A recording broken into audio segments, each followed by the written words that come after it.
Dun, dun, dun, dun, dun. Can you hear me now? Yes. Bum, bum, bum, bum, bum. What's up, party people in the house? What up, though? Welcome to Axis Live, one of the sexiest voices in the SFL, Mr. Master. Dave Axis. What's up, party people of the SFL? What's going on? What's cracking? What's happening this Tuesday night? I'm watching the chat. I'm seeing all you party peeps in there already chatting, already partying, already getting ready for an amazing wild card weekend recap show. I appreciate everyone tuning in tonight. Welcome to season 16, episode 25 of Axis Live. I'm your host, Dave Axis, as I see more people pouring in right now. We got an amazing panel. We have an amazing show, as always. First and foremost, we're going to break down those wild card weekend games and what just incredible games do we have. There was one blowout, but the other three out of four games were more than we asked for, more than your subscription pays for in a year. It was definitely worth the money, and it was worth the value. We're going to break down week one of the SFL Minor League. Our panelists are going to do that as well. Of course, Gunny's here with all his pearls of wisdom, and since he is the wisest man in the SFL. Tyler Falk is going to be here to let us know what is next on NETMA. We're going to have a playoff fantasy football update. And then in After Dark, we might have the debate to end all debates.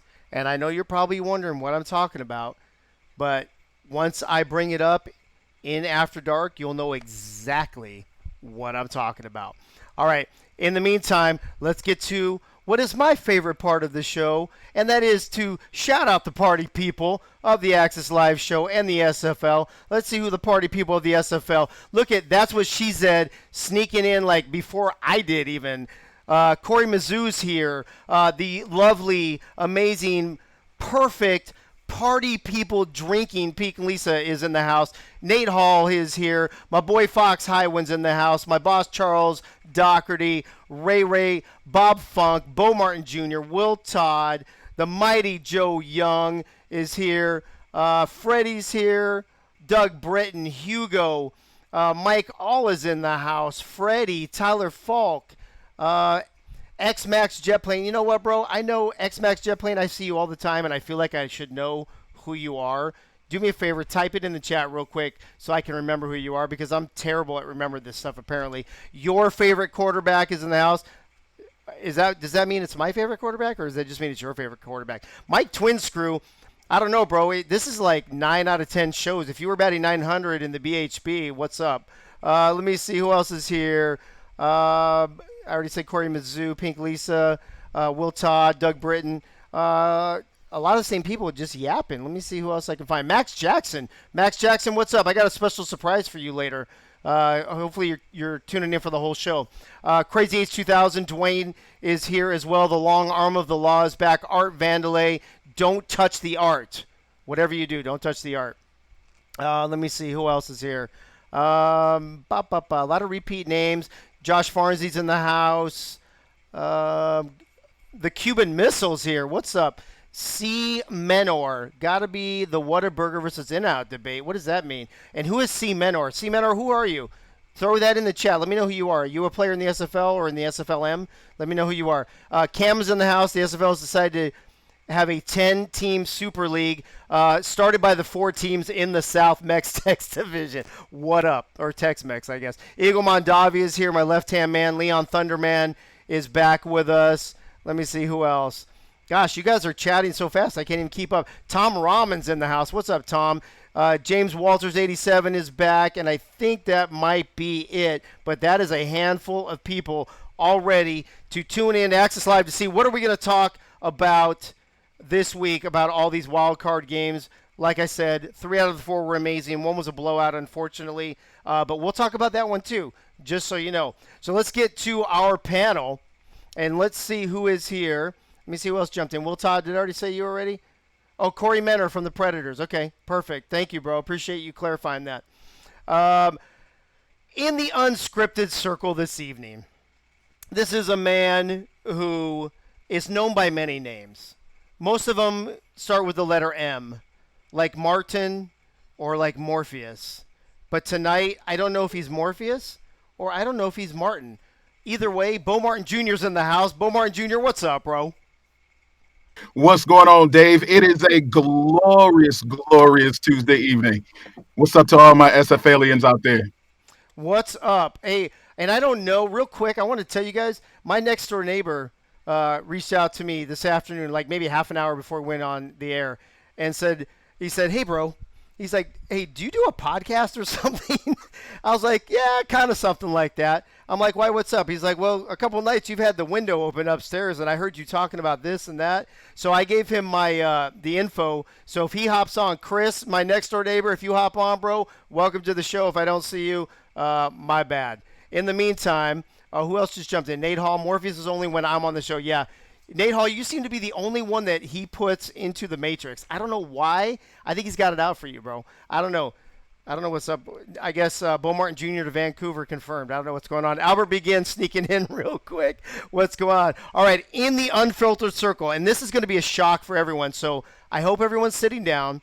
I hope everybody has like a good drink or some. Oh, Jeff Banfield, you're right. My bad, bro. I remember that back when we did the Evan Lacey thing. You're right. My bad. I forgot about that. So Jeff Banfield, welcome back to the show, bro. Appreciate you being here. So here's the deal. You guys are going to be shocked. You know how we have a mystery panelist tonight, right? Well, we have a mystery panelist every show, starting a couple shows ago for the rest of the season. Well, that mystery panelist always goes in the unforgettable circle. So you have to ask yourself, oh my gosh, Becky, what are we going to do with Tyler Falk? Well, you know what we're going to do with Tyler Falk? We're going to put him in the unfiltered circle. Tyler Falk, what's up? Welcome back to the show. What's going on, bro? Oh, I'm hanging in there, Dave. I seem to have a second person with me, or second. My feline companion has. Oh, there you go. At least you're not taking up two circles. Like, dude, Cam's ego is so big. He needed two circles when he was on the show. Oh boy, I think I saw that in a little preview. But since you put me in the unfiltered circle, Dave, I got something to say. Oh snap! I got Already? Let's just get the water from underneath the bridge out. Oh no! Uh-oh! And let's just make it up in front. Okay. I was on a team with this minor leaguer for the entirety of my entire time in the minor league, which was last season. I know that there's other people that have experienced what has happened, and especially it's continued into his third season. I know this member has maybe a little bit of struggles, but in his third season, CJ Arthur needs to understand how to have a better understanding of how to deal with the SFL. Right now, he's been blowing up already at his team and his quarterback for how they played this past weekend.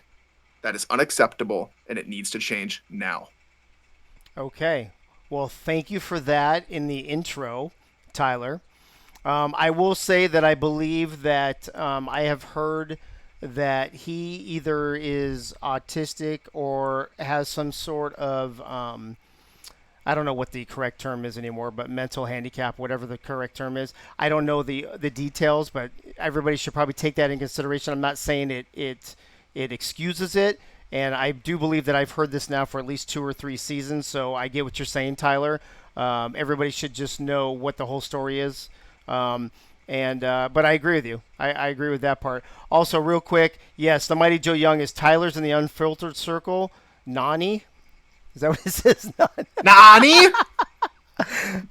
Max Jackson says he already got banned. Yes, I believe he got banned like today or yesterday, if I'm not mistaken. You just gotta learn how to control your behavior, I guess. Where's the rest of the panel at, Dave Axes? Dude, come on, dude Doyle, you got to be a little patient. I'm trying to get through it, bro, but we got things to talk about. We got Morpheus to talk about. We got my neighbor. We got what Tyler's talking about. We got things to talk about, bro. Come on, you got to be patient. All right, moving on to the unedited circle. In the unedited circle, the only thing you need to know about this guy is he's all about the SFL, and that's Mike All, the GM of Jacksonville. Mike All, what's up, bro? You are looking live where all the magic happens in the new house, Dave. Whoa, this is my bed. Whoa, hold on, hold that thought for one. Hold on. Oh, that's I'm censoring Tyler for what you said. There we go, dude. Hey, listen, do we follow that under TMI or what's going on, bro? Nah, there's no TMI here. That's It's right. all about the love. It's all about the love. Is that the fifth or sixth different room you've been in on the show already? In the Yeah, new give or house? take. Yeah, give or take. I got a couple more left. Yeah. All right. Will Todd said that's all she wrote. Hey, yo. There you go Uh-huh. in the chat. Cam said Michael bringing his phone data in every house he breaks into. All right, that's perfect. All right, now, Okay. ladies and gentlemen, throw your answers in the chat. Who do you guys think the mystery panelist is tonight? That's what she said. Said, did anyone see the pitchers duel between the Mariners and the Dodgers? No, but I will see it after this because I'm recording it. Because why? Because I'm a Dodgers fan. All right, let's see who we got. Somebody thinks it's Eddie. Somebody thinks it's CJ. Somebody thinks it's Art. Somebody thinks it's Pink Lisa. Actually, you know what, Josh Farnsey? That's not a bad idea. Ray Bentley, Jeremy Vega. I have not seen a correct answer yet. So let me tell you about the person in the unforgettable circle. He is someone. Andy Hamilton, Matt Wilson, Mike Tyson. Yes. It's all about the mics tonight, apparently. Let me see who else. Twin Screw, Johnny Pickler, Cam. No, dude, trust me. Cam, next time I bring Cam on, he's going to have to take up all four circles, so that's not going to happen again. Rodney Dangerfield. That's actually a really close guess. Ray. Let me see what else. All right, here we go. I'm going to let you guys know. The mystery panelist, number 3. The first one was Cam, second one was Charles, is someone that everyone in the league knows. You all know him. You've all seen him. You all hear from him on a regular basis. Uh-oh. Now I'm seeing CC, Eddie Gage, Tom Rahman, MC Hammer, Chirillo, Gunny. Here it is. This is the man that makes the SFL on the weekends turn. He makes it work. If it wasn't for this guy, the SFL on the weekends would crash and burn. We would not have a pregame show. We would not have a halftime show. And we would not have a postgame show because Mike St. Green carries Cam Irvine every day of the week, including Saturdays and Sundays. Mike St. Green, what's up? Welcome to the show, bro. How are you? Hey, what's up, Dave? I think I'm supposed to say something. Hey, party people, or something like That's that. exactly. I have my hat on. I tried to cover all my bases There here you tonight. go. You just need some And sunglasses and you'll be good to go. yeah, man. And I heard somebody, I saw somebody mention Rodney Dangerfield. Man, no respect. These guys couldn't guess me at all. Dude, nobody guessed you. Nobody guessed. I'm like throwing out hints left and right, and still nobody guessed. I think the first person to say Mike St. Green, let me see. I think I had already announced you by the time. It looks like Hugo said it. Minson said it. Maybe Doug Britton, maybe, but that's about it. All right. Well, Mike, Dave, you know who's nervous now that he's can see that I'm on here is Cam, because I get to pay him back for the behind the scenes story he told about me. Oh, snap. I cannot wait for this. Look at, he just said this dude is going to do a solo tour now. Good God. Shots fired. Apparently, I didn't do a good enough job filling in for MSG earlier this season, Nate Hall said. Nate, you did a great job, bro. All right. Let's, you guys want to talk some football or what? Should we do that? Or should we just, I don't know, mess around? No, yeah, Bo Martin Jr. All right. Let's, first things first. Let's check out the Elite Eight. This weekend's matchups are going to be Denver and Arizona, Fort Worth, Vancouver, Lone Star, Baltimore, Vegas, and Florida. We will talk about those, and we will break those games down on Thursday night. But in the meantime, let's talk about these wild card playoffs. And I gotta say, wild card weekend in the NFL, wild card weekend in certain sports doesn't always live up to its billing. But 100%, Bo Martin Jr., this weekend, 3 of these 4 games were completely wild. They were off the chain. They were amazing. And I think that we definitely all got our money's worth this weekend, starting with Vegas at St. Louis, the 10 seed visiting the 7 seed. As you can see, Colin Pierce was the player of the game. A few stats for some other players on the sides, but a 33-21 victory, Bo. And we talked about on Thursday, Vegas being one of the hottest teams going into the playoffs, St. Louis one of the hottest teams in the first half of the season. We weren't sure how this was going to play out, so why don't you break it down for us? You know what, Dave? I'm gonna start off by saying nobody And I mean, nobody wants to see Las Vegas Fury right now. I am so absolutely amazed by the Fury. They are, in my opinion, the hottest team in the SFL. When the Gladiators started out, they started out hot, right? And everybody was like, oh, this is their season. The Gladiators cooled off as Las Vegas was starting to heat up, right? By the time they met in the playoffs, Las Vegas Fury was the 10 seed is almost unfair for them to be the 10 seed. They are peaked at the exact right time. Shout out to Colin Pierce. I know a lot of times he always feels like he doesn't necessarily get the love he deserves on this show. Well, I'm here to give Colin Pierce some love.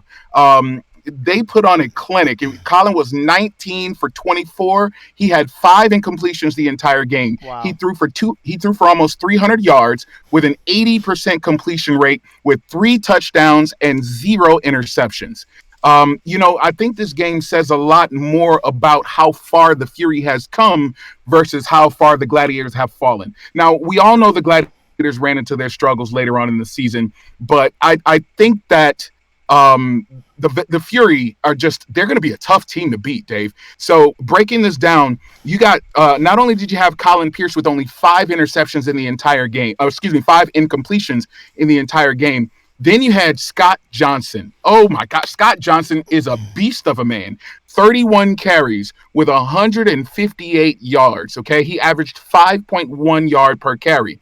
Anytime you've got a running back that can give you that kind of production, the only thing that you need from your quarterback is to not screw it up. And that's exactly what Colin Pierce did. He took care of the ball. Both teams started out really hot. So as I watched the game, the first thing I saw was that Christian Brown with the first possession, 5 for 5. He drove him right down the field for a touchdown. Cairo Martinez scored the opening touchdown after Christian Brown drove him right down the field. I tell you what, Colin Pierce said, okay, anything you can do, I can do. On that very next drive, Colin Pierce, 5 for 5 down the field with a touchdown to the fullback, Malcolm Crowe, right? And it looked like they were going to go back and forth for a while, but here's where the cream rose to the top. Christian Brown, 0 touchdowns, 2 interceptions. So as the game went on, you started to see Christian Brown wasn't quite as ready for the spotlight as Colin Pierce was. The Las Vegas Fury receivers showed up to play. Doug Britton, as always, 100 yards receiving, 6 receptions with the 30-yard long. John Blade, at the beginning of the season, I said he was one of the best wide receivers in the game. I stick to that. 7 receptions, 75 yards. And then Mason Kirby taking the best of his opportunity. Only 2 receptions, but 89 yards, including that long 68-yard scamper that he had for the touchdown. At the end of the day, the Gladiators just couldn't keep it going long enough to stick with what the Fury was doing. Seemed like the Fury had their number many times. Nick Collintrail had 10 total tackles and an interception for 25 yards. Max Jackson got in the game, 10 total tackles, including a one interception for 13 yards. The Gladiators tried to stick with him. Eagle Mondavi's a beast. 9 receptions, 169 yards for Eagle Mondavi, including that long pass reception he had that almost scored a touchdown for 66 yards. Paul Delavu, 6 for 84, and Phil Koss, 3 for 36. So St. Louis has nothing to hang their head about. They played great. They're going to be good next season. We all know it. But I think right now, Las Vegas is just a team to look out for. Hey, Cam is saying Bo's got me hyped up right now. I need him in studio to give me a pregame speech. hey, real quick. Hit me in my DM, Cam. Listen, you already went like a minute over. Apparently, you're not looking at the clock. But let me ask you. I do want to ask you a question. St. Louis, one of the hottest teams through the first half of the season, right? 5-1 or whatever they were for the first 6 games. Vegas not playing that great. The hottest team in the second half of the season. Is this just a game of that where Las Vegas took their momentum into win? Because if you take the season as a whole, they're pretty even teams, right? So what breaks them down? What's the separation? Is it literally just momentum? I think it's got a lot to do with momentum, but I hope I'm wrong about this, because if I'm right, that means that Las Vegas could win it all. But right. it seems like Las Vegas has figured something out. And if you look at their game plan and the way they're playing now, they almost seem like they know exactly what to do to beat every team that they're playing. And that's a dangerous place for opponents to have to play them. Because at this particular point, it doesn't seem like Las Vegas have to worry about whether they're home or on the road, because they know how to handle it either way. And that's a dangerous place to be. It really is. And now I just clicked real quick. I just checked over. They have to travel to Florida, though, the number 2 seed, Bo. So we'll see how that goes. In the meantime, Jack's data had this game over under at 44.5. They got that's within that 10 or around there with 10 points with 54 points scored. I believe Las Vegas was favored by 3.5. Let me double check that real quick. Yeah, so Vegas was favored by 3.5. So obviously Jack's data knew what they were doing, and also SFL Nation, we took Vegas 111-76 in the Who You Got to go 1-0 out the gate in the first game of the wild card on Saturday, moving in to game 2, which, Tyler, obviously my favorite game of the weekend, but also my most stressful game of the weekend. And I don't know what it is with Lone Star lately. This is 3 games in a row. Queen City, we have to come back and win by 1. Fort Worth, that goes back and forth, and we win by 2 or whatever it was. And then this game, we come back and we win by 5. What is going on with Lone Star? Is this a dangerous recipe we're playing with, or does it show that we're good in close games? Well, I think it's a little bit of both, right? You have to be both good in every situation. So if Lone Star is going to come back and win by a few points, week in, week out, and be this consistent, I don't have a problem with it. At the same time, I'm a little upset with Jacksonville because they weren't able to close the door. We had an incredible performance. I'm not sure I like that tone of voice you're using right now, Tyler. We had an incredible performance from Ike McBride after she got injured. Yep. Came back in the game, got the game-winning touchdown at the end of the football game. So definitely an all-star performance right there. So did she not pull the Willis Reed of all Willis Reeds? She gets hurt, goes out of the game, comes back in the very first play, she scores a touchdown. Come on, bro. Off the floor into Pater. I don't know how else to put it. That was phenomenal from Ike. Go ahead and finish. Sorry, bro. I like interrupting my panelists. That's kind of what I do.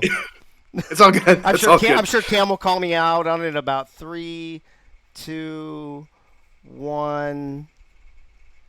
Oh wow, he didn't call me out. Imagine that. All right, go ahead. I'll give you some extra. Oh look, there it is. You suck, Dave. That's right. I suck. All right, go ahead. Well, I think it's more so a little disheartening for Jacksonville now that we know the news that Christian Christensen has officially retired, and for him to go out throwing 6 interceptions is not the way I think anyone in Jacksonville envisioned that happening. Almost reminds me of John Elway's last game as a Miami Dolphin in that regard. So hopefully, again, he says it's sticking around the organization, so hopefully he can help Jacksonville out next season. But right now, Lone Star, I think, have to be a little bit more consistent. They're going to play another tough game coming up this weekend. Let's see if they can keep up the momentum. Jeff Gunny made a funny comment. He said LSG retired like 3 guys this weekend with their win. or maybe it was Joe Montana. I'm getting my historical QBs. That's all right. That's all right. So also, I believe Ken Gossett has announced his retirement today as well. We've got 2 Jacksonville guys getting ready to come on here after you. Maybe they can shed a little light on what's going on. I did hear CC say that he is going to be hanging around the SFL in the sports channel and stuff. So that's a good thing that he won't actually be leaving the server. But let me ask you this real quick. So 2 of these 3 games that Lone Star has won of the last 3 games. 2 of the 3, Ace starts out throwing interceptions early on. Then we settle in and we do it. Playing from behind, obviously not my favorite thing to do. But up until these last 3 games, I think Ace was one of the most efficient quarterbacks. He might still be in the entire SFL. And he's still, if I was comparing his stats to Peppers yesterday, and he's right there and leading in almost every category. And all of those interceptions have come 2 of the last 3 games. So how effective is Ace? How effective does he need to be for us to go on the road next week and beat Baltimore? Well, coming into the game, both CC and Ace were 1 and 2 in both completions and completion, attempts. So yeah, it goes to show that we had a really good, quarterback matchup that was slated. Unfortunately, we had 9 combined interceptions in the football game. But I think Ace is doing okay in his sophomore season. It was mentioned on the program on the game that he's definitely not having a sophomore slump. He's much improved from his rookie season. Just needs to continue building on it. I think we're in for another good game. Well, Jack's Data had this game as a pick'em, and we talked about that on Thursday, that this was probably going to be the closest game. It was a very close game all the way down to the wire. Over under 51.5. Jack's, and we scored 59, so they were right there. Unfortunately, and this was the closest who you got we had for the wild card weekend. SFL Nation took Jacksonville 96-93, so only 3 votes difference, but that drops them to 1-1 on the weekend, moving into Sunday's games, Mike All. And this was a pretty crazy game, too. I mean, the Lone Star Jacksonville game was pretty crazy, but Arizona, 11 seed, going on the road to Mexico City, the 6th seed, part of that South, Tex-Mex division that everybody talks about so tough, and goes on the road and pulls out a 3-point victory. Mike, what's up with that? It was a big one. Coming into this game is going to be a battle between 2 legends, Eddie Gage and Ramos Lynn. So you knew it was going to be a slugfest. Arizona started with the ball but couldn't get into scoring position and had to punt it away. Mexico City did much the same thing and gave it right back. Then it was back and forth, punts and a turnover before Arizona finally punched one in with DJ Moses after getting a nice set-up pass reception by TJ Punk. However, not to be outdone, Matt Wilson drove his team downfield, finding Cale Barrett for the game-tying touchdown. We then went back to the back and forth of not doing much until near the 2-minute warning of the first half when DJ Moses once again found his way back to the end zone. It then all went back to all defense, and thanks to 2 interceptions by the Hall of Famer Eddie Gage, 14-7 is where we stood heading into the half. Coming out of the locker room, Mexico City started with the ball, and it looked like they may have figured out Arizona's defense during the break as they drove methodically downfield and punched it in with Phoenix Jones. Suddenly, going after that, DJ Moses decided to bust out his best Amon Green impression and actually fumbled on 2 consecutive drives, losing 1. That was actually 2 more times than he fumbled all season. Mexico City found their way into the lead on a great pass from Matt Wilson and Mike Daggs that left Arizona with 10 minutes left to try and retake the lead and try to bring home the first playoff win for the Hall of Famer. On their very next drive, Arizona battled their way down the field with all hands on deck, if you know what I mean, and Moses parting the Aztec Sea. They then capped it off with an Ashley Jackson to James Hans touchdown pass to knot it up at 21 apiece. Mexico City was driving down, trying to put this one away, that is, until the Hall of Famer completed his hat trick of interceptions for the day, setting up his team with the chance to grab the win. Arizona then got all the way to Mexico City's 23-yard line before stalling. They did get the benefit of a Legatron field goal and a 3-point lead. However, Mexico City did have 1:54 left on the clock to make something happen. The rookie Bernard Smith got the biggest interception of his young career to close out the win for Arizona, though.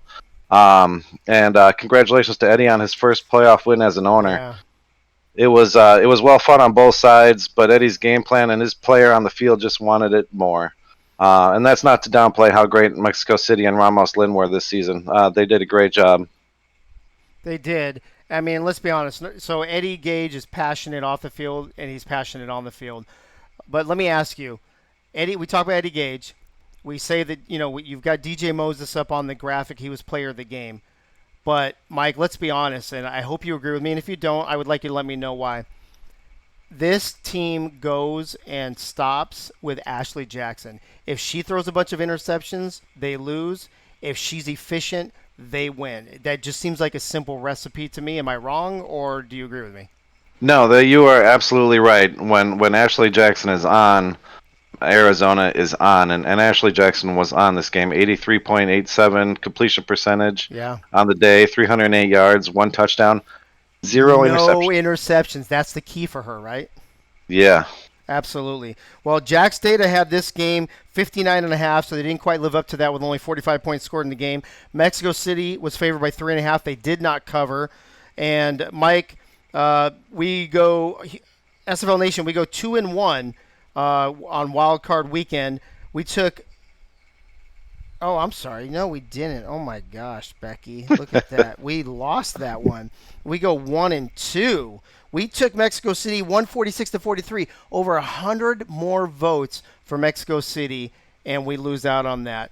Moving on to the last wild card game with our mystery guest, who is no longer a mystery, the guy who carries Cam every single weekend in, weekend out, Mike St. Green. Mike, thanks for being on the show. This was probably the one game that I think most people thought could potentially be a blowout, and unfortunately it was. What happened to LA in this game? Well, Dave, unquestionably, this was the potential blowout game. Fort Worth came in 7.5-point favorite. And, I kind of felt like this would be a one-sided game. And I'll tell you what happened to LA. I mean, I'm going to have to go all the way back a little bit throughout the season. Dave, LA started this season out, 4-1, and they were averaging 32 points a game during those 5 games. Over the last 7, they were 2-5, and they only averaged 13 points a game. So what happened to them? That's going to be for them to figure out, or maybe the league figured out something that they were doing in the first 5, and then they ran up against a buzzsaw in Fort Worth. And Fort Worth started off this game pretty hot. Jason Williams with a huge 69-yard touchdown run in the first quarter. And, LA came in prepared, and don't mistake that. They came in prepared. Sully Richardson, he was leading the league in getting sacked, I think 47-plus sacks per game for the season. He had thrown 39 interceptions on the season. So LA's game plan seemed to be, quick 3-step drops, getting the ball, quick out to Robert Johnson in the flats, getting Davius reads on quick outs and things like that. So they were trying to get the ball up out of his hands pretty quickly, to try to control that front 7 of Fort Worth. And, it worked to a certain extent in the first quarter. They did, tie it up with a Davius Reed touchdown, close to the end of the first quarter. And that was pretty much it for them the remainder of the game. Jason Williams came back with another touchdown run in the second quarter. And then J.L. Browning had an interception off a tip pass. Taco had a field goal late, midway through the second. Rob Ems, probably was one bright spot. He had a 56-yard field goal to bring it to 17-10 right before the half. And then the second half and mainly the third quarter, it was all, all Fort Worth from there. Robert Garrett Jr. with a touchdown catch that made it 21-10 midway through the third. Rob Ems had another 33-yard field goal, and then Jason Williams pretty much has sealed the deal in the third quarter. He had a huge 75-yard plus run, which probably, if Cam hadn't already, decided what the play of the year was, if you saw that play, man, that was a huge run, breaking a couple of tackles, a spin move, breaking tackles 20 yards downfield, man, a huge run. Great play, set him up for his final touchdown and the final margin of victory, which was 31-13. So we all know Fort Worth was the best defense overall in the league, almost from day one, right? What I find interesting, Mike, and I don't know if you can, you've been in the studio almost every weekend, the parallel between LA and St. Louis. Both teams started off 5-0, 4-1, faltered down the stretch, getting lower playoff seeds, and not delivering in the playoffs. Do you see any similarities as to why both those teams kind of went that route? Do you see, was it just an easier schedule in the first half of the season versus the second half? Was it teams adjusting to them? What do you think it is overall? Well, I think, just given the stats that I just gave you, I think LA were more or less the head scratcher for me as to what was the turnaround. If you look at St. Louis's record, St. Louis won their games, I think, all 7 of their games by a total of about 35 points. So they were used to playing close games. They only average about, 20 points a game scoring themselves. St. Louis did it with defense and takeaways. They have a great secondary, and the secondary was taking the ball away and giving the offense a chance and keeping games close. But, LA were on fire to start the season out. Yeah. They had 54 against Vegas in the game early in the season. I think they had 32 against I'm probably forgetting the opponent, but I know they had 32 in the game. But that's what they were doing game in and game out. And then all of a sudden it stopped. So I don't know if the league figured them out or something else happened.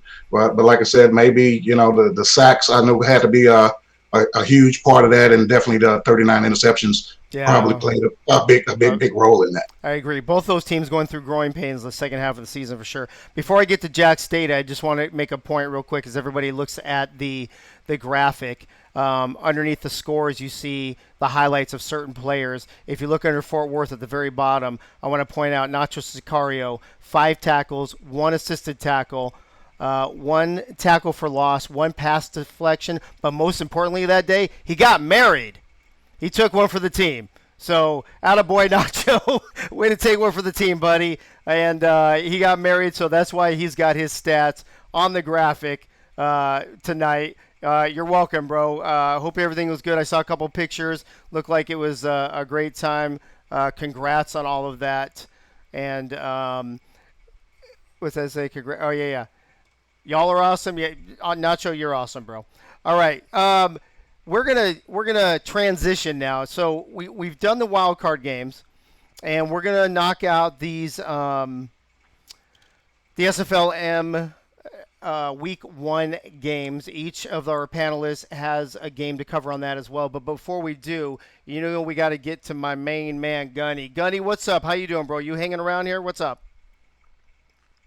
I'm good. Congratulations to Nacho on getting married over the weekend and an outstanding win, the first one playoff win for the Fort Worth Toros. Yeah, Mike St. Green shared something with us in the sound check before the game. And look at Ray. Already's got the lyrics out and everything. Atta girl, Ray. And Mike, correct me if I'm wrong, if I misunderstood you. All 4 teams that won this weekend, it's their first, not franchise wins necessarily, but their first wins under that particular ownership. Yes, that's correct. Everyone that won this weekend won their first playoff game under current ownership. Awesome. Look at that. 4-0 under current ownership. What's up, SFL? All right, Gunny. You ready to rock and roll? Yes, sir. Just like Mr. Mike St. Green just said, congratulations to Arizona, Eddie Gage, Las Vegas, Mac Jackson, and the ownership for the Fury, Charles and Wally at Lone Star, and also Nacho and Stephen Hacker at Fort Worth on their first playoff victories. I expect many more to come this year and many more seasons to follow. Honored to be on the panel with future Hall of Famer and a future owner in the SFL, Mike St. Green. Looking forward to meeting him at the convention and hanging out the night before at the big cookout at the MSG Mansion House. Also, congratulations to all the minor leaguers at their first game. The only team that didn't get a chance to play is the Ottawa Cavalry, so looking forward to seeing them. Congratulations to Lexington, Madison, Albuquerque, and Memphis with victories. But again, congratulations to all the guys that made their first step on the field to make an impact in the SFLM Season 3. Good luck the rest of the way. Good luck to the Elite 8. Looking forward to games this coming weekend. With that is all. And Charles, if you're listening, congratulations on your grandson. Yeah. And I had a Ying ring in his honor today. Yep. Thank you, Gunny. Appreciate that. Appreciate you and all the pearls of wisdom you bring to the show and to the league. And I double that. Congrats to Charles Doherty. For those who you don't know, yesterday he had a grandson born. I know his first name was Liam. I don't remember the middle name, but so congrats to Nacho for getting married. Congrats to Charles for becoming a grandfather. I don't know if it's for the first time or not, but either way, congrats are in order. Mike St. Green, before we get to these minor league games, tell me about this cookout that Gunny's talking about at the convention. Well, somebody let the cat out of the bag somewhere down the line. Well, it's in the works, and it's and as I've been talking to Cam about this behind the scenes. It's probably 95% going to happen. Anybody that's gonna, and you can DM me and let me know if you're going to be in town the Thursday before the convention starts. My wife and I are thinking about more than likely going to put together a meet and greet here at the house. We're only about 8.5 miles from the resort site, pretty much a right turn and a straight shot to where we are. Get the meet and greet. Anybody's in on Thursday, hang out, have a few pops, and have some appetizers, and have a good time. And by pops, you mean alcohol, right? Well, your drink of choice. Hey, a few comments in the chat I want to get to, and then we're going to get on these minor league games. Where was Eagle Mondavi? He's wondering if Charles's grandson is named Liam Eagle. I'm going to go with probably no on that one. And somebody else said, wait, what did Pink Lisa say? Hello, Nacho Teller. I said the same thing. Going to have to ask Dave Axis about. Nacho, what do you say? My wife said took one for the team. Yay! I'll talk. Yeah, we'll talk later, bro. And then look at Cam in there. Where'd Cam's comment go? He said, he asked, how did Gunny know?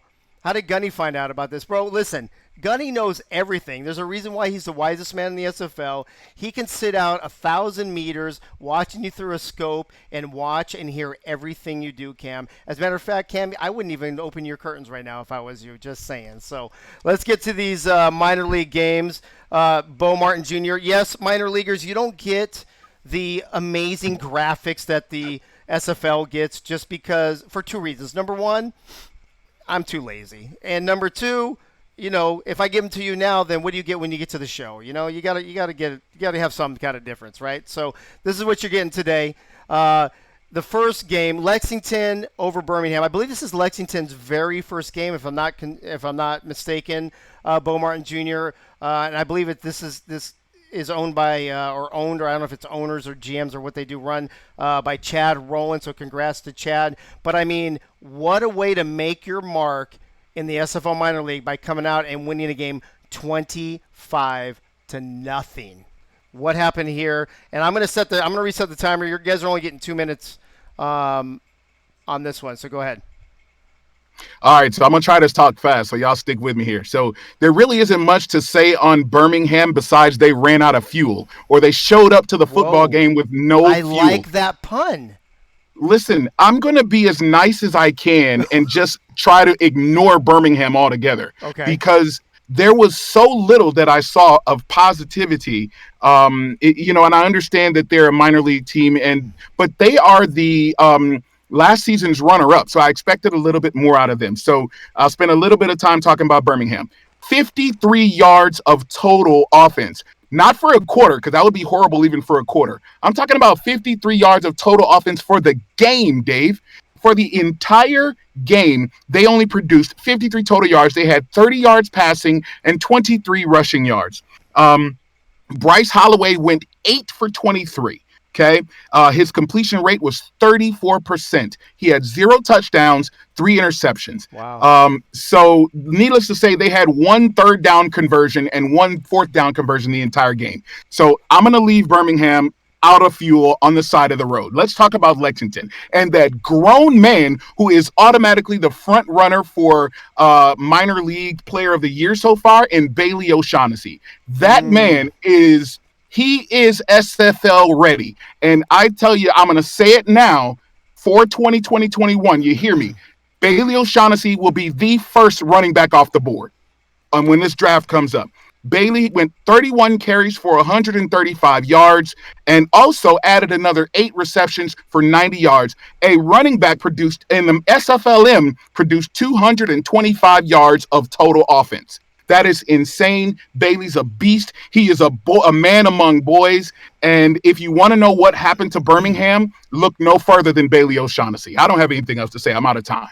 No worries at all. Before we don't have Jack's data on week 1 of the minor league, but I do have the who you got, and I'll get that in a second. But Tyler, let me ask you: you covered the minor league a lot last season. Wasn't Bailey eligible for the draft last season, or no?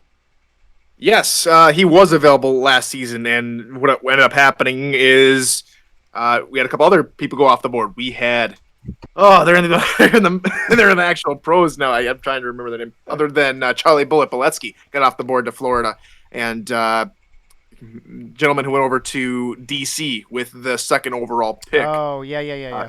I forget his name, but yeah, I remember. Okay. And also, Kevin real quick, Say, thank you. Kevin Say, there you go. Also, why is it that every time Morpheus is on the show, somebody goes into the Matrix? Look at Mike St. Green right now. Mike St. Green, dude, what do you do? What is it, Bo No. Morpheus Jr.? What is it you do to this show every time you No come one on? can be told what the Matrix is. All right. Let me see. This Birmingham Lexington game that Lexington crushed Birmingham 25-0. In the Who You Got SFL Nation, we actually took Lexington 88-64. So we start off SFLM week 1 with a W. Moving on to the second game, Salt Lake City at Madison. Tyler, Madison 2 seasons ago is only 2 seasons removed from being the champs. Last season had a down season, but it looks like this season they're off to a good start. Yeah, so far so good. It was a very good game. I'll tell you what, a lot of back and forth action between both teams. At one point, tied up 20-20, then tied up 27-27 in the fourth quarter. If it hadn't been for a pick by Madison by Michael Lister, that game would have probably gone into overtime. Instead, Lister picks it off, gets Madison set up in excellent field position, and they go on and kick what would be the game-winning field goal. Definitely a much improved performance from Madison from last season. Again, had a really good signal caller that changed his name, or maybe not. That's Essex DeNoble who changed his name, the wide receiver that changed his name. But Eric Price is still over there. He looked much more composed in his second season with the team. 73% completion percentage, 2 touchdowns, 1 interception, compared to his counterpart, Tommy Utah, who a lot of people have had a lot of high hopes for, and he looks like he's still continuing to develop. Utah had 1 passing touchdown, 3 interceptions. Crucially, the one that set up the game-winning field goal. Did have a nice long bomb of 72 yards to run one of his wide receivers as well. So, all in all, a really well-played game in all aspects. I'm sorry, Tyler. This is completely not even related to what you were saying, but I think I just saw somewhere in the chat that at the convention, Cam is going to wear Mickey Mouse ears and a thong. Can someone please screenshot that? Oh, gosh. And send it to me or put it in the Access Live server? I would love to make sure we pull that out at the convention so we could try to make Cam put on a thong and Mickey Mouse ears. Salt Lake City, how did they do last season, Tyler? Salt Lake City snuck into the playoffs with a 4-4 record. They were the last team in? Is it like going into the last week? I remember that. Okay. So, again, playing Madison, 2 seasons removed from the championship, put up a good fight, just fell a little short. Dave, I'm surprised we didn't do. I'm surprised you didn't call me on for Thursday to do our ritual, the inaugural 2-minute drill. I'm surprised. Oh, you know what? I'm so used to being on Tuesdays now with next on NETMA. It kind of threw me, I guess. Well, with these mystery panelists now, the Sweet 16 has kind of got cut a little bit, so you gotta spend a little more time in between shows now. Trying to cut you guys a little break, give you guys a little breather so you don't get burned out. But that's totally fine. But we'll figure something out for that for sure. Yeah. SFL Nation, we took Madison 91-64 in the Who You Got. So we start off SFLM season week 1, 2-0, going into game 3. Albuquerque at the team that I have been most associated with, the San Jose Flight, who had a very rough first season. Didn't have a terrible season last season. They were okay. But they start off, Michael, this season on the losing end again against Albuquerque, who is always a strong team. Tell us about this game. So, Albuquerque started off their season, their reigning champion season with the ball and drove it really well as getting some penalties to fall their way, and they made it as far as San Jose's 2 before they came to a halt and only managed to put 3 on the board. The defending champs' defense also came out strong, forcing San Jose to punt it away. After a couple of punts, San Jose finally got it going and drove downfield with an amazing heads-up play from Juice Parrish. It was an amazing play, Dave. Tracking a tip ball by the defense and managing to pluck it out of the air before it hit the ground. Then a couple of plays later, when Joseph Green found himself some Logan Strange that is, for the touchdown and the lead. However, on the next drive, Albuquerque didn't take long to retake the lead as Trellis Blanton hit Nate Ritters for a 73-yard score. Afterwards, not much happened save for an INT by Deshaun Evans stopping the Adams from possibly scoring once again before halftime. That's where we ended 10-7. It was pretty quiet coming out of the locker rooms until just over 3 minutes left in the third when the Truth was served with a touchdown pass to Paulie Truth to extend the Adams lead to 17-7. San Jose couldn't do anything on offense, however. Alan Lucas came up with a nice INT for their defense, giving their offense great field possession to try and make something happen. San Jose then found a hazard, Jimmy Hazard that is, as he powered them down the field, getting them into scoring position. However, they only made it to Albuquerque's 2-yard line before they stalled out and had to come away with another field goal. San Jose's defense then held and forced a 3-and-out punt. San Jose was picked off by Aaron Franklin, and Adams found themselves in a first-and-goal situation. Robert Crone did get a sack on first down, pushing the Adams back past the 10-yard line. Then on the second play, Mike Jones picked it back off for San Jose, giving them one more chance to tie it up. San Jose unfortunately couldn't even make it to midfield before punting it away. Their defense did manage once again to stop the Adams, and it once again fell to their offense, this time with just barely over 2 minutes left to make it happen. And make it happen they didn't. Even with an extra chance because of a neutral zone infraction, they turned it over on downs. The reigning champs managed to pull out a nice victory in their first game of the season, and congratulations to all you rookies who got to see themselves on the field for the first time this season. Dude, Hacker in the chat talking about all the puns. Hey-yo. Hey-yo. Hacker, give me some drums, bro.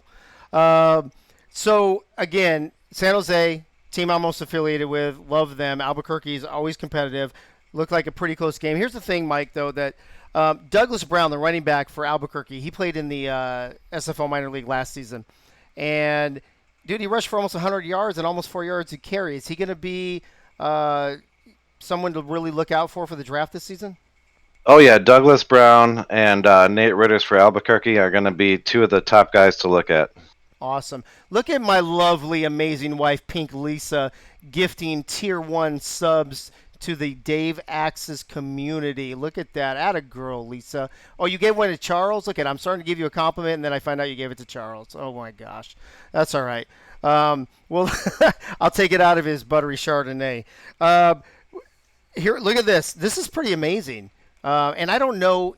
I think it's more amazing when SFL Nation picks SFL Minor League, especially in Week 1, than they do when they pick SFL. We're now 3-0. We took Albuquerque 112-44. What is it that people know about the SFL Minor League that I don't know? 3-0, though, going into the last game of Week 1. Memphis at Tacoma. And Mike St. Green, I don't know what there is to say about this game except that it looked like it was an ass whooping. Well, I think I know what to say, Dave, is that the mystery guest gets all the blowout to recover. That's what I think. And that was an amazing read from Mike All, man. It was so straightforward and matter of fact. I'm like, wow, he's covering all the bases on that one. He's got all the puns, according to Hacker. All right, look at Hacker put it in. Well, Dave, since this was a blowout, man, I'm going to, and I definitely want to get to a behind-the-scene Cam story, so I'm going to cover this pretty quickly. If you're going to talk about Cam, I will give you extra time. Trust me. But I'm going to take Bo to task on one thing. The best running back in the minor leagues is G.P. Wells. That's the younger brother of Jalen Wells. This guy had a huge game the other night. Started the scoring off with a 51-yard touchdown run, finished the game with 161 yards, a 6.0 average, and that one touchdown. And then I'm going to tell you guys about the best quarterback, I think, that's in the SFLM. That's O.J. Bruin. This guy had a huge day. Your favorite quarterback in the and he was my favorite quarterback for a season, and I was OC over there, and I got to see this guy firsthand, and then I saw him most of the all season in the locker room. This dude is an amazing dude in and out of the locker room. But to go get back to his game, I mean, over 300 yards, 3 touchdowns. I mean, the guy looked posed and had pocket presence. Had an amazing game the other night, and he averaged over 11 yards per throw. So he was definitely landing balls downfield. But one bright spot for Tacoma, Doug Jones, their second-year running back. He did have 104 yards, but everything else, man, they struggled on offense. Johnny Reno, who was also a returning quarterback, he really struggled the other day. 187 yards, three interceptions, and I think he had like a 47% completion percentage. So he really struggled as a second-year quarterback coming back. I was surprised to see that, but yeah, total domination by Memphis, 41-3. This game was over at halftime. It was up. They were up 24-0 at half. So great performance by Memphis, and they did have a new offensive coordinator. With his first game, Hubbard Kimbrell called a great game. I think Memphis's logo might be my favorite minor league logo too. I don't know, something about the Steamboats that's kind of cool. Before you tell us the Cam story, Mike, and before Bo Morpheus Jr. throws you back into the oh wait, hold on, are you gonna go? I can't tell if he's going or not. Look at him go. Cam said Tacoma almost mounted a comeback in the third quarter, and I'm looking at the box score, and they were down 24-3. So I'm not sure how they almost mounted a comeback or if he was being facetious, but that's kind of interesting. Okay, it looks like you're coming back from the Matrix, Bo Martin Jr. So by all means, I'm not even going to run the clock. You have all the time you want to talk trash about Cam right now. Well, I think that almost mounted a comeback. I think that was for me because you don't know how many times behind the scenes when it's an impossible situation I hear comeback from this guy. but and he knows I kind of roll my eyes at it every time. But yeah, one thing I don't know if you guys know about Cam. I mean, he's a very big fan of stuffed crust pizza. He's some type of has some type of ice cream fetish. He talks to me about ice cream, and he does I talk could care about less. Ice cream a lot, that's for sure. And I could care less about that type of stuff. But one thing I don't know if SFL Nation knows, but you probably can figure out. I mean, the dude is really a perfectionist, and he likes everything done correctly. And don't worry, Cam, I'm not gonna give him way too much. But but man, this guy, when something, let's say, goes awry behind the scenes, I get quiet. I mean, and Cam is much younger than me, but the guy scares the hell out of me. And I just get quiet and ask him, when can I speak next? Because I'm like scared my father's going to jump down my throat or something when something goes wrong behind the scenes with this guy. But yeah, so that's kind of my Cam story. So basically what you're saying is Cam's a bully. He likes things done the right way. I'm not hearing you refute that. All right. Well, next time we have you on the show, we're going to give you a couple of drinks first, and then you can tell us the real Cam stories. How about that, Mike St. Green? Oh, wow. That would be great. That would be great. Hey, also, real quick, before I get to the who you got on this game, there's been some comments about OJ in the chat, and I agree. I think you're going to see OJ, especially with all these quarterback vacancies happening in the SFL. I'm pretty sure you're going to see him suiting up and starting for an SFL team starting next season. That's for sure. Can I say this about OJ? I mean, last season was a struggle for him. He was still working on his build. He was splitting snaps over there in the Memphis locker room with Joseph Green, who's also another great quarterback and a great guy. But in the off season, his personality really showed in that locker room. He pretty much held that locker room together. He's the motivating factor in that locker room. He makes sure guys gets their progressions in. I mean, he's just a great guy in the locker room, and definitely any SFL team should really take a look at this guy. Well, that sounds good. And it looks like he's going to have a great minor league season. Cam also threw in the chat all the unedited stories get told at the convention. So everybody go ahead and RSVP for the Cam unedited story hour at the convention, both on Friday and on Saturday, if I'm not mistaken. Memphis at Tacoma. This was 44 points scored in this game. We had, we lost one. We ended up going 3-1 in week one of the SFL minor league. We actually took Tacoma 107-44. It wasn't even close as Tyler goes in. Dude, I don't know what it is, Bo Martin. It's always you, bro. This never happens if you're not on the show. 107-44. We took Tacoma to go 3-1. I believe we went 2-2 on the wild card weekend. And Cam says, I spill all at conventions, just hoping you were all drunk enough not to remember. That's what iPhones are for, Cam. Hello. All right. Before we get into Diva of the Week nominees, Tyler is going to have to bounce a little early tonight. Something about, defending our country or whatever, some other excuse he gave us. So, Tyler, before we go on to Diva of the Week, I'm going to give you an opportunity to give us what's going to be going down tomorrow night, Wednesday night, 8 p.m. on his Twitch channel and tell us what is next on NETMA. Thank you, Dave. Next on NETMA, beginnings and endings. Las Vegas begin a new chapter after taking their first playoff win, and the newest SFLM team, the Lexington Miners, start their inaugural season with a crushing victory against Birmingham. Can both teams continue the momentum? And what does the end of the CC and Ken Gossett era mean for Jacksonville? Which top 4 team is in the most trouble with their quarterfinal matchup? Hint, they aren't a previous SFL champion. All that and dueling power rankings as we unveil our first SFLM rankings after week 1. Join us tomorrow night at 8 p.m. Eastern on NETMA. Awesome, Tyler. Also, are you done with SFL power rankings? Have those been concluded for sure? Or are you continuing them to the playoffs? No, we will continue the power rankings up until a championship ball game. It just will be with the only teams that are remaining or have been eliminated. Gotcha. Okay, perfect. Dude, I don't know what Bo Martin Jr. is doing. He's like throwing you in the Matrix. Now he's throwing Mike St. Green back in the Matrix. I swear to God, I swear on anything, this only happens when Bo is on the show. Speaking of Bo Martin Jr., let's get into our Diva of the Week Wildcard Weekend nominees, starting with you, Bo Martin Jr. Give us your Season 16 Wildcard Weekend Diva of the Week nominee. All right, so I'll keep it brief. So we all know how, for whatever reason, the SFL or the game loves to bluff on 4th down and try to draw people off sides or to waste a timeout, whatever the reason. So I was watching the game between with Scott Johnson, the one that they played with the Las Vegas Fury and the St. Louis Gladiators. It was 4th down. There was 47 seconds left to go. Everybody thought that the Fury was going to go ahead and kick a field goal. 4th and 1 from like the 24-yard line.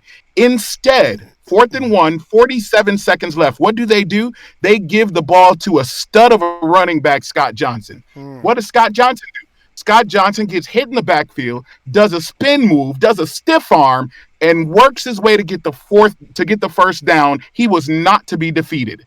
Immediately following that, he took the ball 3 more times, eventually resulting in a touchdown pass to give them the lead. At the time, they were down 10-14. If they had missed out on that 4th and 1, that could have altered the score of the game significantly.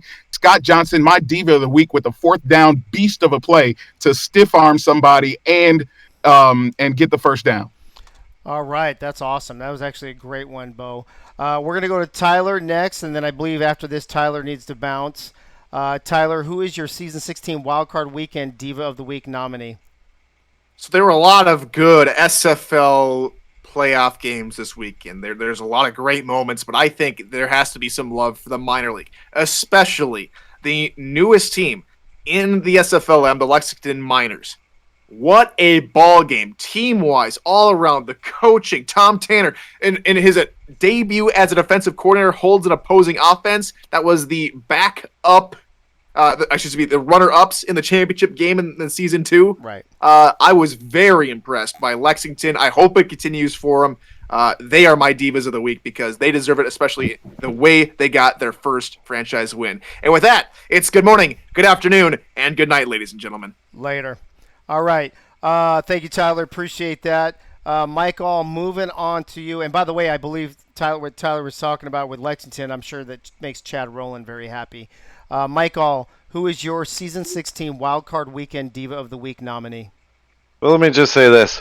Yeah, those 2 picks were not the Diva of the Week, not at all. The Diva of the Week is actually the gentleman who went out on Saturday, got married to a beautiful, lovely woman, and then the first full day of his life as a husband, ditches his new bride and goes and leads his team to their first ever playoff victory.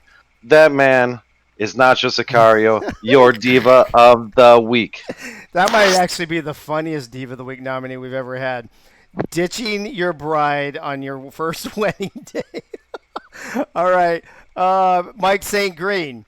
You've heard so far we got Scott Johnson, we got Lexington, we got Nacho Sicario. Who is your Season 16 Wildcard Weekend Diva of the Week nominee? Well, I started to stay muted so I could at least hear that at least once, but I, decided against it. Dang it. I tell you Dang it.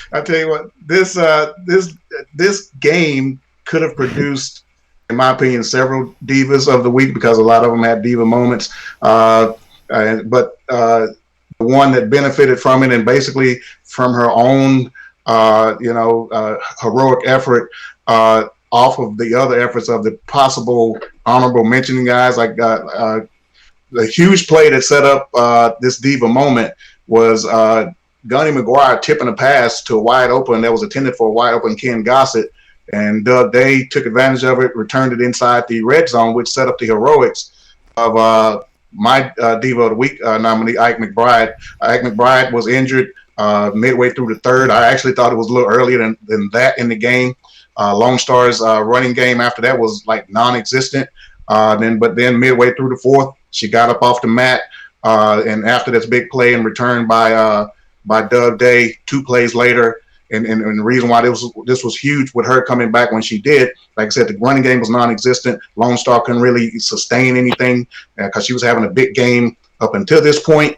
2 plays later, she takes it in, makes it a more than 3-point game, which in turn forced Jacksonville to have to come down and score a touchdown as opposed to getting a game-winning field goal from Anthony Cece. That took away that possibility. So diva moment, Ike McBride coming out of the injury tent, a la Willis Reed. A la Willis Reed, making a couple of huge runs, putting Lone Star over the top. Ike McBride, diva of the week. Well, it's going to be hard for me to argue against that one in a minute after we hear from Gunny, Mike, because I want Ike McBride. I believe, isn't she the reigning diva of the week, or was that 2 weeks ago? I think she's the reigning diva of the week as it is. Oh, no, Eagle is. I think Ike was the week before. And real quick, before I get to Gunny, I don't know who TMG82 is in the chat, but he said, "Who do you call a husband that ain't yours? Not your husband. Hey-yo, dude, that was like the joke of the day. Attaboy. All right. Gunny, you around? You with us? Yes, sir. All right. Gunny, who is your Season 16 Wildcard Weekend Diva of the Week? Oh, T-Roy, what's up, buddy? Good to see you. Glad to see you in the chat. Who's your Season 16 Wildcard Week Diva of the Week nominee, Gunny? Oh, as much as I'd love to give it to the all defensive backs of the Lone Star Glory, I will not be a homer. My other choice was Nacho Sicario on his wedding and his first victory as a owner, but I'm going to give it to all 4 owners of Arizona, Las Vegas, Lone Star, and Fort Worth for their first ever victories in their organizations. Congratulations again. That's a great one. I guess, wow, if they win, I guess I'm going to have everybody on the show on Thursday, and everybody's going to have to do pick'ems and everything. That'll be fun. So if they win, I guess we'll have 8 people on the show instead of just 4. All right, that brings it to me. That's 5 down, 1 to go. My Diva of the Week for Wildcard Weekend, Season 16 nominee is, and I don't know what an exact perfect QBR is. I believe CB12 might have had one earlier this season, and I don't know if this is one, but it's damn close. And I'm talking about Colin Pierce. 19 of 24, 292 yards, 3 touchdowns, 0 interceptions, and a 156.9 QBR on the road in St. Louis against the higher seed as a rookie quarterback. Does it get more diva than being a rookie quarterback going on the road in the playoffs and having a perfect QBR? I think not. So there you go. There's your actual Diva of the Week. And I appreciate the rest of you putting in your nominees, but this is the Diva of the Week, Colin Pierce for Wildcard Weekend. So there are your 6 nominees for Wildcard Weekend, Diva of the Week. And we'll find out Thursday. Eagle will be putting the voting in the Access Live server soon.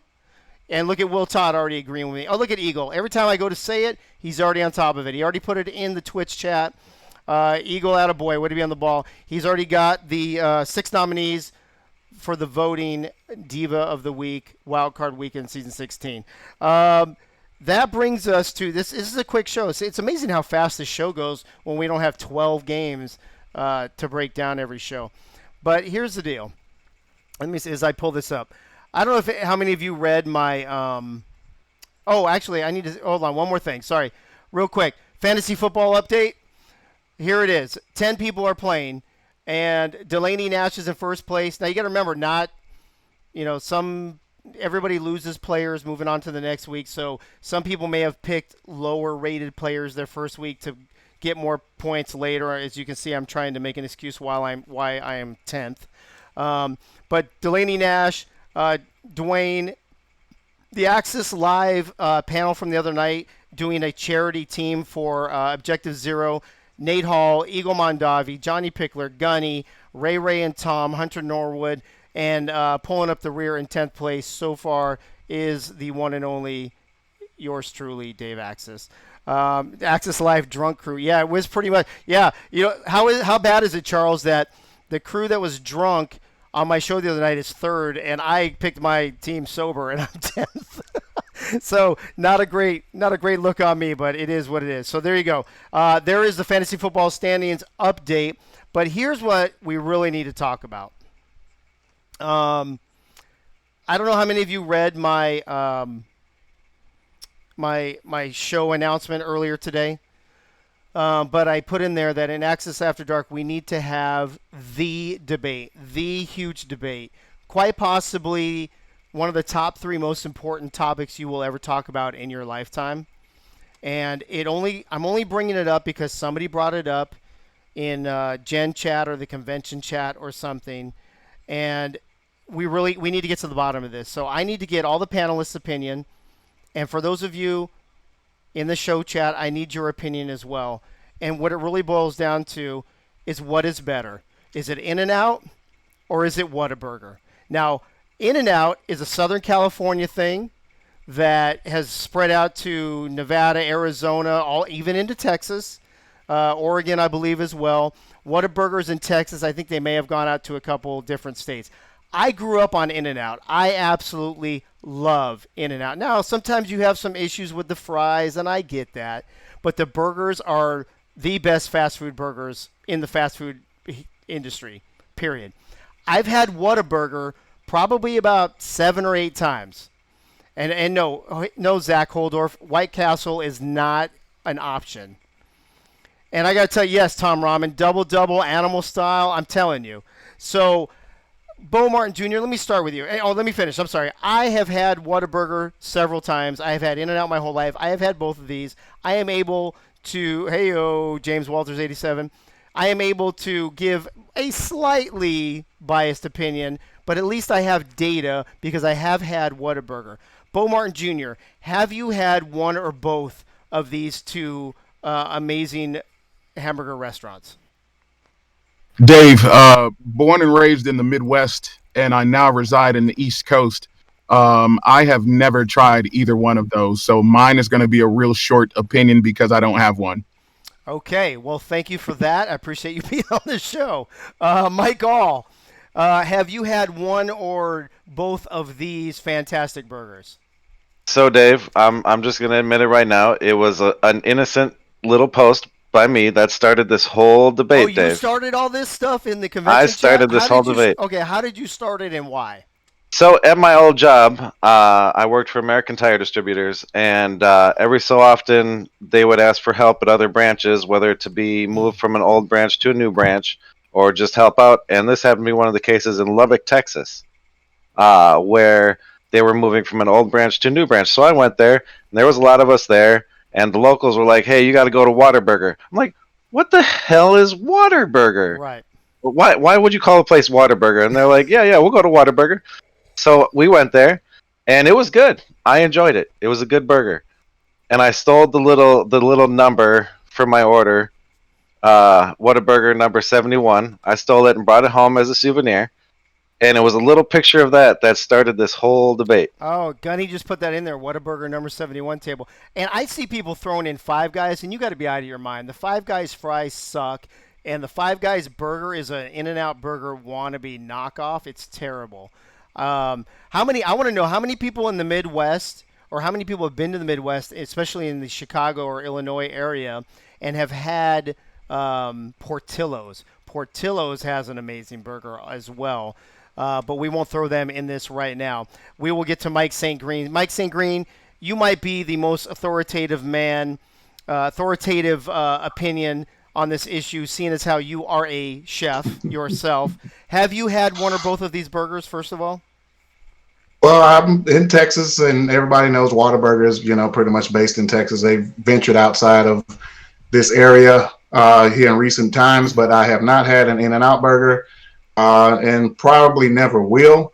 Not because of anything in particular I heard about it, but when I heard about people, once one opened here in this area, waiting in line 14 hours, I just thought it was idiotic. So I'm like, no, I'll probably never have that burger. But the Whataburger is a good burger, and if I, and with my own bias, I think I make one of the best burgers around. So, well, we'll find out about that at the convention, Mike. But how can you not even go and at least try the In-N-Out burger so you can have an opinion on the matter? Well, I think the one that they opened, I think that's closer to Demond's side of town. I'm not traveling 30, what is that? So 40. what does that tell you that the lines are that long at In-N-Out versus the short lines at Whataburger? It tells me people are dumb. I don't eat Chick-fil-A for the same reason.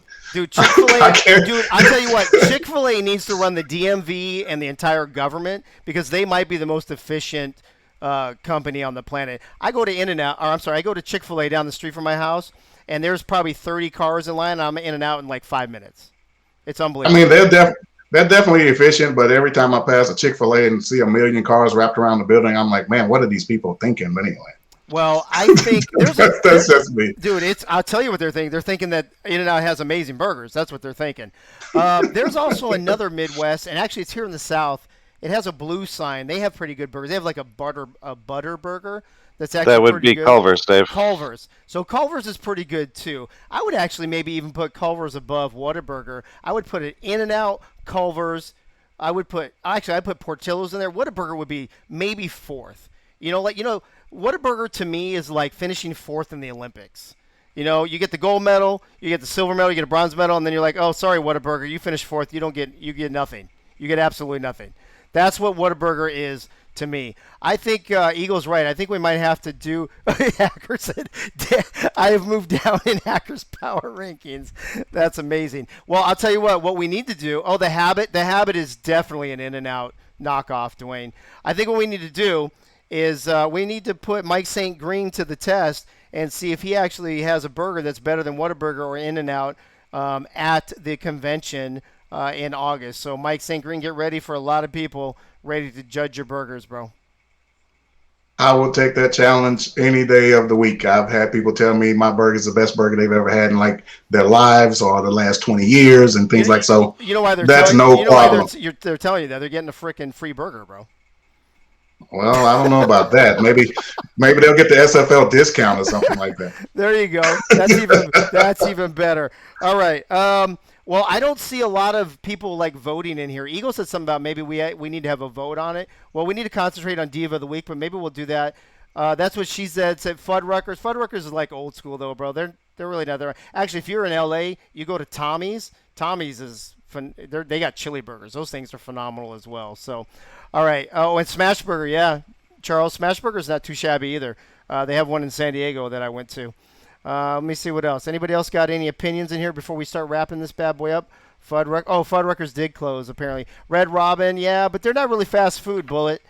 Hey, Sonic, Dave. What about Sonic? Do you guys have a Sonic? Yeah, I have a Sonic. I think Sonic's terrible, dude. Sonic would probably be last on my list of fast food burgers. Sonic's awesome. Sonic burgers are absolutely terrible. But I would say Culver's is probably number one in my book.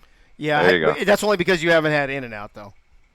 You could be right. So I'm just saying. Dave, In-N-Out is what happens in here, Dave. Whoa. Wow. Whoa. I don't even know what to do or what to say about that except for that. You are censored, Michael. Hey.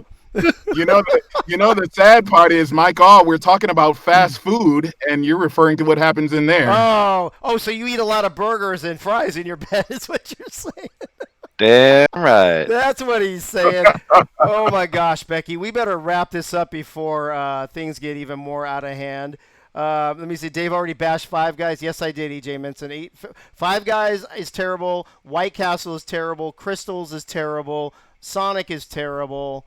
I would say In-N-Out, Portillo's, Culver's, and Whataburger are my top four. not counting the major food chains, because that's probably not really meat anyway. You're probably not even eating meat when you go to McDonald's or Burger King or something like that anyway. So there you go. There's our opinion on fast food burgers. Aren't you so happy that you tuned into Axis Live tonight? Because that's what you get here. You get breaking news, you get weird polls, and you get interesting information. Bullet Beletsky says White Castle equals belly bombers. I'm not sure what that means, but I will take. And I'm Doug Britton. I'm not even reading your comment on the air. You're out of your mind. All right. Last comment. All I learned is that MSG and Dave have terrible taste. And that came from Doyle. All right, everybody. Let's wrap this shindig up. We had an amazing wild card weekend this weekend. I think 3 of the 4 games were amazing. There was only the one blowout, but hey, things happen. No big deal. It happens. What are you going to do?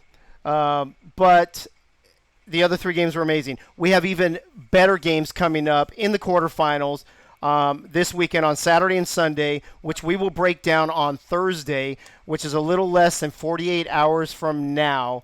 When we see you right back here Thursday night at 9 p.m. on Twitch. Special thanks to Bo Martin Jr., Tyler Falk, Mike All, Mike St. Green, the guy who carries Cam every single weekend.